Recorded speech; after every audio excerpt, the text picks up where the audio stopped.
He walked in wearing an old jacket and a faded baseball cap, blending seamlessly with the customers drifting between shiny hoods and glass panels.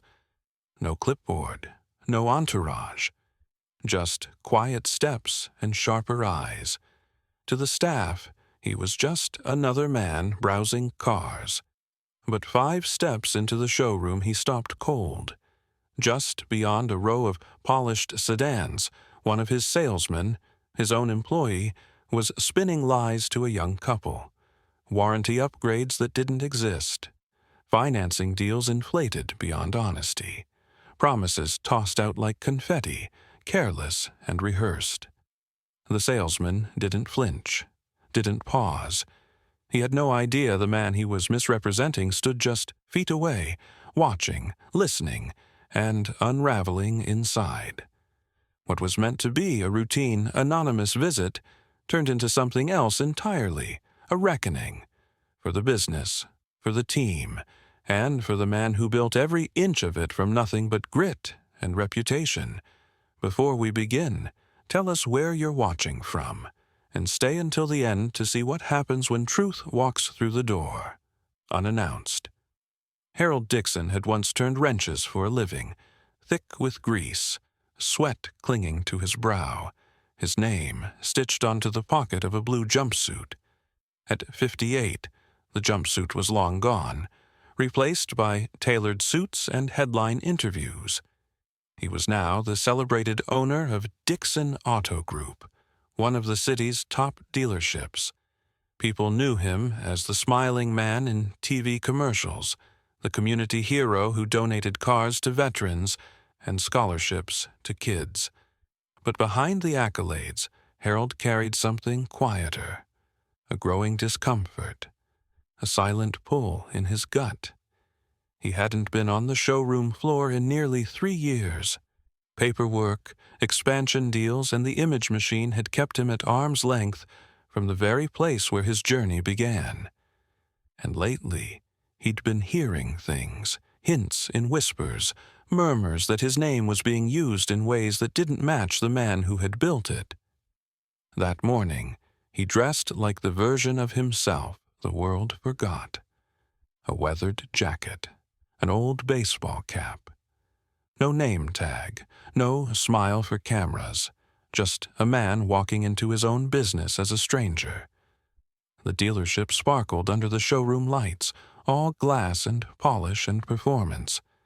Sales banners flapped from the ceiling. Scented air fresheners masked the scent of machinery. It looked perfect, but perfection had a way of hiding flaws. The staff barely glanced up. A receptionist nodded without looking. One salesman, leaning against a red SUV, scrolled on his phone.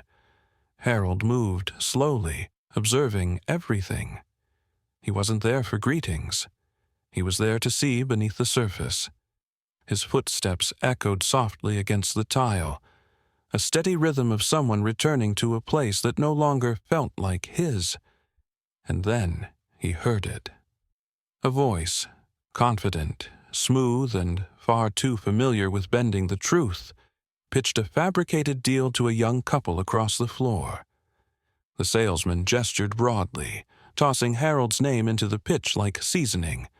The owner said this deal's exclusive, straight from him.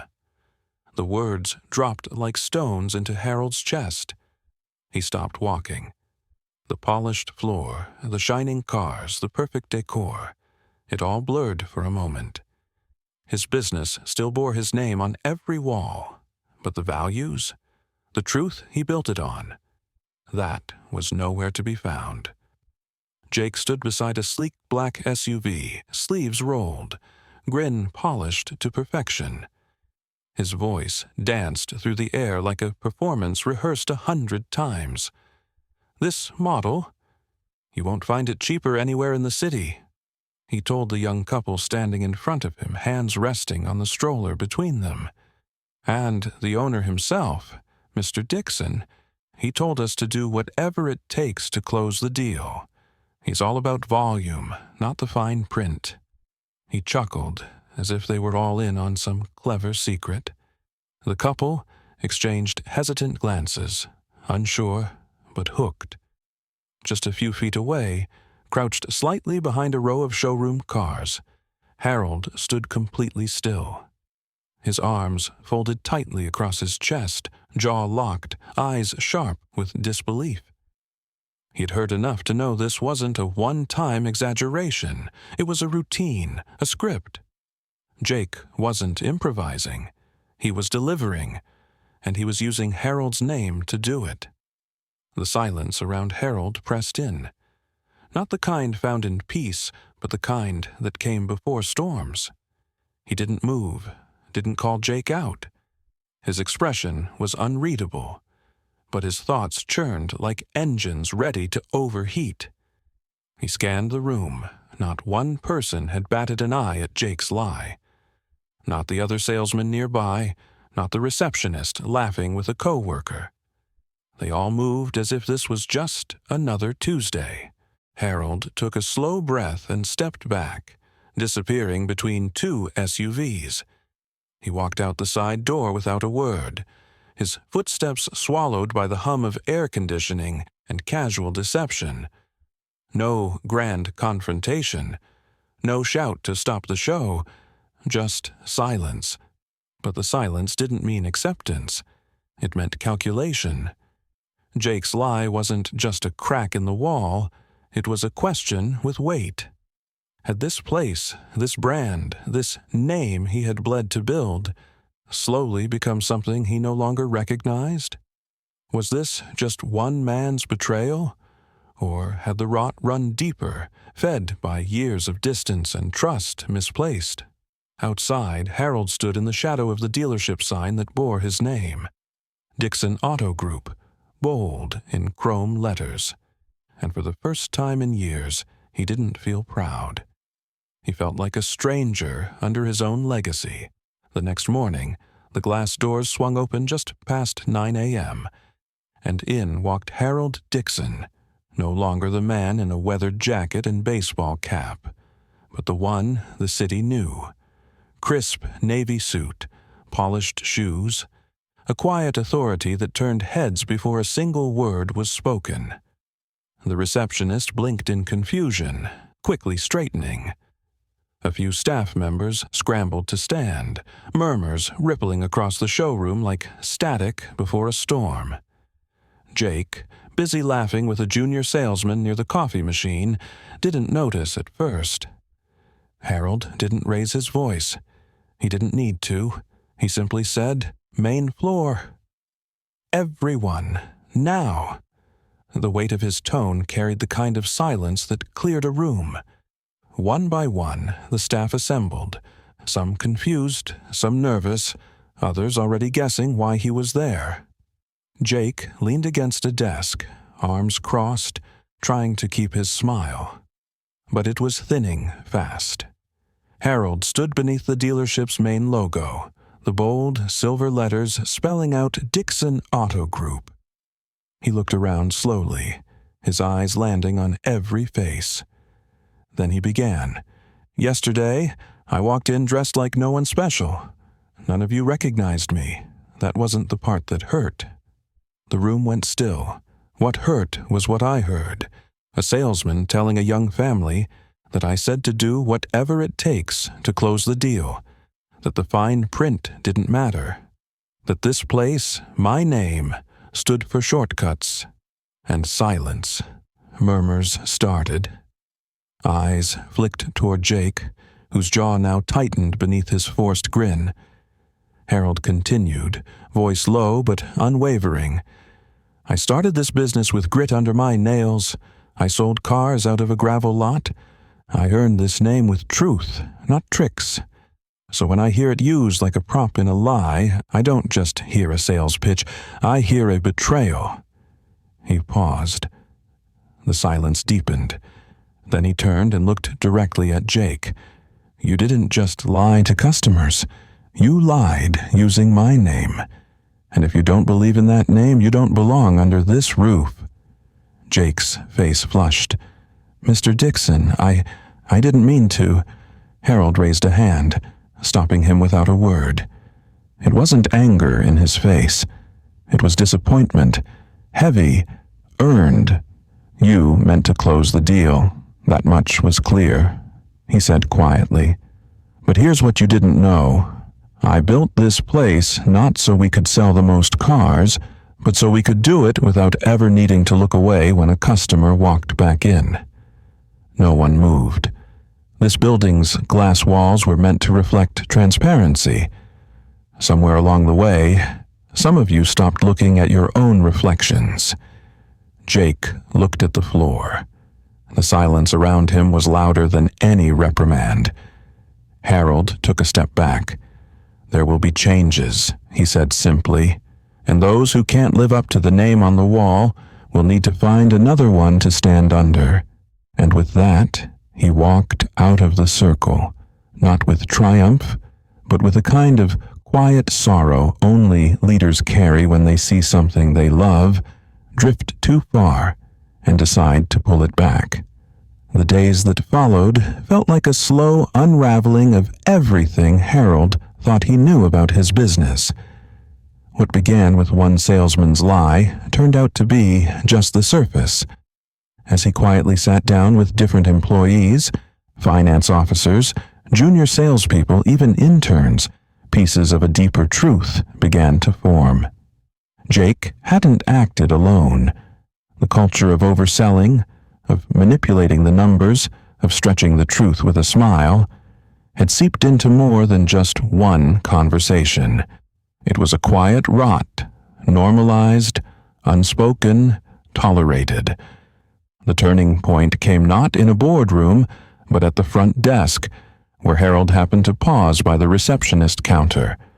Olivia, the front desk assistant, no more than 23, avoided his eyes as he greeted her. Her hands trembled slightly as she organized papers. Then, in a voice barely louder than a whisper, she said, "Mr. Dixon, I've seen it happen. A lot. I didn't know if I should say something. I didn't want to lose my job." Harold stood still, watching her, not with suspicion, but with something far gentler. He didn't interrupt. He let her speak. Sometimes it's the deals they make after hours. Sometimes it's what they promise to the customers when they think no one's watching. I wanted to believe it was just how it worked now. Harold exhaled deeply, stepping back to take in the room. The glass walls of the dealership shone in the afternoon sun, casting reflections on every corner of the floor. They were meant to symbolize transparency, honesty, openness, trust. But reflections, he realized, could also deceive. A building could look clean on the outside and still hide shadows within. When the next staff meeting was called, Harold's voice was quiet but firm. "This place carries my name," he began, "but it's your choices, each of yours, that shape what that name means to the people who walk through those doors. I built this company with a set of principles, and somewhere those principles got replaced by profit." He paused, letting the stillness settle.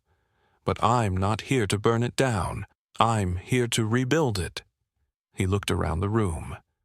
Some eyes were lowered. Others met his with hope or guilt. "Jake is gone," he said simply. "But this isn't just about one man. It's about a mindset. One we're leaving behind." Then he offered the team a choice, not a threat, a challenge. "If you believe in what this place was supposed to stand for, stay. But if you're here to cut corners, to lie with a smile and call it salesmanship, then this is your invitation to walk away." No one spoke. The silence wasn't fearful this time. It was honest, reflective. Harold knew change wouldn't happen overnight. But it had begun, not with anger, not with punishment, but with truth. And from that moment forward, Dixon Auto Group would not be just a name. It would be a promise, reclaimed. In the months that followed, Harold didn't just return to the dealership. He rerouted himself in it. not as the distant owner who appeared for photo ops or milestone celebrations, but as a steady, watchful presence. He started showing up unannounced, not to catch people off guard, but to be seen, to listen, to remind the team what his name on the wall was supposed to mean. Changes came, not as punishments, but as promises. Anonymous reporting systems were quietly installed, giving even the shyest employee a voice. Honesty-first training replaced outdated sales tactics, and new hires were matched with mentors who emphasized service over spin. At first, the shift felt awkward. Sales dipped. The staff moved slower, more cautiously. Some customers walked out when they didn't hear exaggerated pitches or bargain lures, but others stayed, and those who stayed returned. Word began to spread, not about the prices, but about the people. Inside the glass showroom, once filled with hollow charm, there grew a new energy. Conversations between salespeople and buyers sounded different, real, thoughtful, human. The pressure to close no matter what gave way to understanding a family's budget, asking about their needs, and sometimes, even if it meant losing a sale, suggesting a more affordable option. Harold saw it happening, not instantly, not in grand gestures, but in the way eye contact returned to the floor, in the way newer employees started asking questions not to game the system, but to learn how to help better. The walls still gleamed, but now they reflected more than just light. They reflected purpose. 1 year to the day after he walked in wearing that old cap and jacket, Harold stood in the exact spot where Jake had once sold a lie. The floor had been buffed since then, the cars updated. But the memory lingered. Across the room, a young salesman, nervous but kind, stood beside an aging sedan, explaining to a single mother why it might be a better fit than the shiny SUV she'd asked about. "It's not as new," the salesman said gently, "but it's safe, low mileage, and honestly, it'll save you money in the long run. I just want you to have something reliable." She smiled, grateful not for the car, but for the honesty. As Harold watched, a man tapped him on the shoulder. "You the owner?" he asked. Harold nodded. "I just wanted to say, I came here because I heard this place treats people like people." Harold didn't say anything for a moment.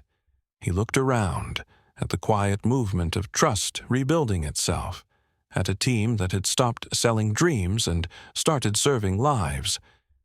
Then he smiled. "That's the legacy I want," he thought.